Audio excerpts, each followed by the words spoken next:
ದೇವರನ್ನ ಪ್ರಾರ್ಥಿಸುತ್ತೇನೆ. ದಿನವೆಲ್ಲ ಇಂದು ನಾಳಿನ ಗದ್ದಲ. ಆದರೆ ಬೆಳಕು ಅಳಿದಾಗಲೇ ಅವುಗಳಿಂದಾಚೆ ಹೆಜ್ಜೆ ಇಡಬಲ್ಲೆ.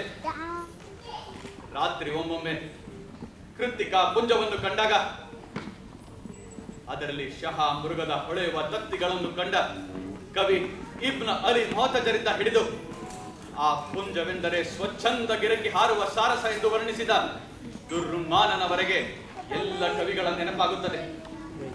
ಆಗ ಆಗ ಓದಬೇಕು, ಓದಬೇಕು, ಓದಿ ಬೆಳೆಯಬೇಕು ಎಂದು ಅನಿಸುತ್ತದೆ. ಇನ್ನೊಮ್ಮೆ ಎತ್ತರ ಮರವೊಂದರ ತುದಿಗೆ ಏರಬೇಕು. ನನ್ನ ಪ್ರಜೆಗಳನ್ನು ಎಚ್ಚರಿಸುವಂತೆ ಕೂಗಬೇಕು. ನನ್ನ ಪ್ರಜೆಗಳೇ, ಏಳಿರಿ, ಬನ್ನಿರಿ, ನಿನಗಾಗಿ ನಾನು ಕಾದಿದ್ದೇನೆ. ನಿಮ್ಮ ಚಿಂತೆಗಳನ್ನು ನನಗೆ ತಿಳಿಸಿ, ನನ್ನ ಆಸೆಗಳನ್ನು ನಿಮಗೆ ತಿಳಿಸುತ್ತೇನೆ. ನಾವೆಲ್ಲ ಕೂಡಿ ದೇವರನ್ನ ಪ್ರಾರ್ಥಿಸೋಣ. ಗಂಟಲೊಡೆಯುವಂತೆ, ಮೈ ಕರಗುವಂತೆ, ರಕ್ತ ಉಗಿಯಾಗುವಂತೆ ಪ್ರಾರ್ಥಿಸೋಣ. ಇತಿಹಾಸ ನಮ್ಮದು, ನಮ್ಮದು. ಬೆಳಕಾಗಿ ಬಾಳನ್ನು ಚಿಗುರಿಸೋಣ, ഇരുಳಾಗಿ ಗಡಿಗಳನ್ನು ಅಡಗಿಸಿ ಬಿಡೋಣ. ಬನ್ನಿ, ನಿಮ್ಮನ್ನೆಲ್ಲ ಅಪ್ಪಿಕೊಳ್ಳಲು ನಾನು ಕಾತುರನಾಗಿದ್ದೇನೆ ಎಂದು ಚೀರುವ ತಡೆಯಲಾರದಷ್ಟು ಬಯಕೆ ಉಂಟಾಗುತ್ತದೆ. ಆದರೆ ನೆಲಕ್ಕೆ ಬೇರಿಳಿಯುವ ಮುನ್ನ ನಕ್ಷತ್ರಗಳಲ್ಲಿ ಟೊಂಗೆ ಬಿಚ್ಚುವುದಾದರೂ ಹೇಗೆ?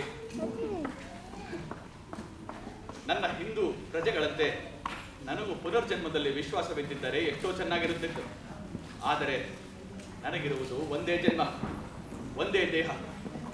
ಅದಕ್ಕಾಗಿ ನನ್ನ ಪ್ರಜೆ, ನನ್ನ ಆಕಾಂಕ್ಷೆ, ನನ್ನ ದೇವರು ಎಳೆದಾಡುತ್ತಿರುವಾಗ ಬರಿಯ ನಿದ್ರೆಗೆ ನೆಲ್ಲಿಯ ಸ್ಥಾನ.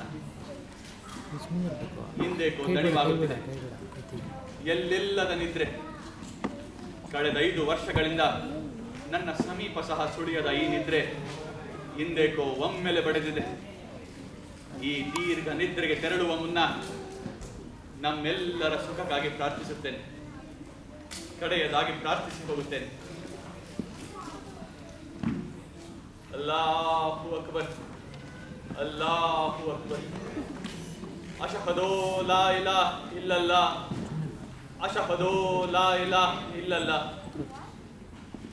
ಅಶಹದೋ ಅನ್ ಮೊಹಮ್ಮದ್ ರಸೂಲುಲ್ಲಾಹ್, ಅಶಹದೋ ಅನ್ ಮೊಹಮ್ಮದ್ ರಸೂಲುಲ್ಲಾಹ್, ಲಾ ಇಲಾಹ ಇಲ್ಲಲ್ಲಾಹ್, ಅಲ್ಲಾಹು ಅಕ್ಬರ್, ಅಲ್ಲಾಹು ಅಕ್ಬರ್, ಅಲ್ಲಾಹ್